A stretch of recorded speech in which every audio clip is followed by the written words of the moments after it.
Bom dia, seja muito bem-vindo ao Morning Call da Maestro Investimentos. Hoje é dia 17 de junho de 2021.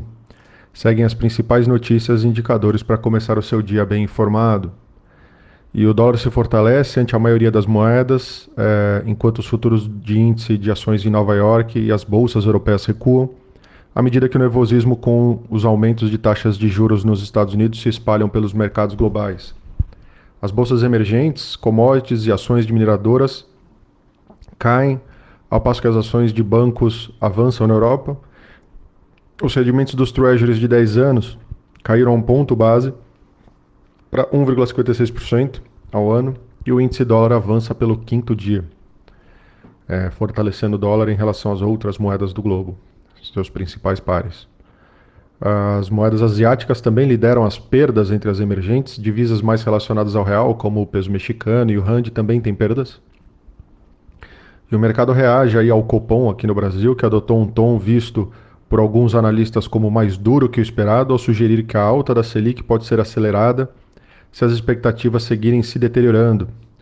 O Banco Central confirmou aí o aumento da Selic para 4,25% ao ano e sinalizou aí uma nova alta igual para agosto, além de trocar aí a mensagem de ajuste parcial pela normalização da política monetária, tá? O que leva a entender que o ponto final desse ciclo de alta de juros fique em 6,5% ao ano e não em 5,5% como era esperado até a última reunião.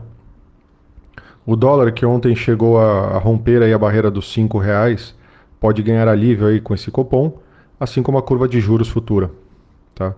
Os ativos brasileiros podem superar o desempenho dos pares externos, ainda que com ímpeto limitado pela continuidade de reação negativa do mercado global ao Fed, que, assim como o Banco Central Brasileiro, também surpreendeu aí com um tom mais hawkish, tá? O índice dólar, como mencionei, sobe, enquanto as bolsas e commodities estão em queda. Juros futuros ainda acompanham o leilão do Tesouro Nacional aqui, e Bolsa monitora a votação da controversa medida provisória da Eletrobras. Além disso, o Banco Central aí inicia a rolagem de swaps cambiais. Com isso, os índices de mercado agora pela manhã: Tóquio fechou o dia em queda de 0,93%, Hong Kong fechou o dia em alta de 0,43% e Xangai, na mesma linha, fechou o dia em alta de 0,21%. Londres, nesse momento, tem queda de 0,58%, Paris, nesse momento, tem queda de 0,17% e Frankfurt segue igual, com uma queda nesse momento de 0,15%. Nas Américas não é diferente. Os futuros de Dow Jones nesse momento têm uma queda de 0,24%, os futuros de S&P 500 nesse momento têm uma queda de 0,22% e os futuros de Nasdaq nesse momento têm uma queda de 0,34%. Na agenda hoje nós temos os pedidos iniciais e pedidos contínuos de seguro-desemprego lá nos Estados Unidos às 9h30 da manhã, tá? No destaque internacional no noticiário, como mencionei, o principal ponto é o presidente do Fed, Jerome Powell, reconheceu ontem os riscos da inflação e disse que as autoridades começaram uma discussão sobre reduzir as compras de títulos. O gráfico de pontos do Fed mostrou que os dirigentes do banco antecipam 2 aumentos nas taxas até o final de 2023, tá? Um ritmo de aperto mais rápido do que o esperado. Isso marcou um ponto de inflexão na comunicação do Fed aos mercados globais, tá? Que até então haviam sido ultra dovish, né? Super passivos aí com a inflação. No destaque local, né, o Copom subiu a taxa Selic de 3,5% para 4,25% e indicou outro ajuste de mesma magnitude na próxima reunião, mas disse que se uma deterioração inflacionária ocorrer, pode levar a uma redução mais tempestiva dos estímulos, ou seja, aumentar o ritmo de altas. O BC disse que o cenário básico do Copom indica ser apropriado a normalização da taxa de juros para patamar considerado neutro. O comunicado disse ainda que a incerteza sobre a recuperação econômica se reduziu significativamente e que a persistência da pressão inflacionária é maior que o esperado. O comunicado mais hawk deixou alguma porta aberta para acelerar o ritmo se necessário, embora não seja o cenário base.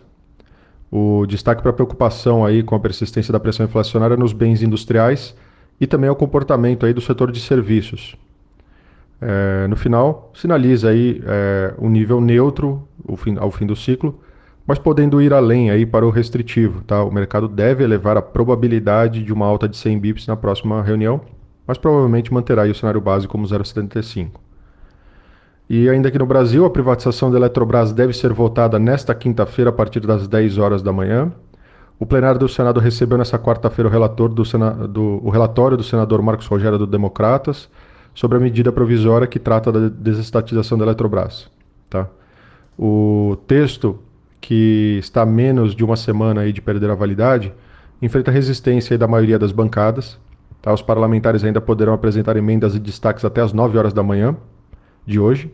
E se o plenário aprovar a MP com mudanças, ela vai precisar voltar para a Câmara dos Deputados. O Ministério da Economia fez ontem uma força-tarefa, tá, de última hora, junto aos senadores, para tentar aprovar a medida provisória que abre caminho para a privatização da estatal. Disseram duas fontes aí com conhecimento desse assunto.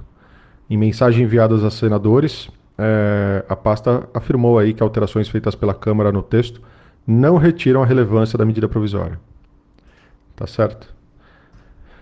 Então por hoje é só. Bom dia, um abraço e bons negócios.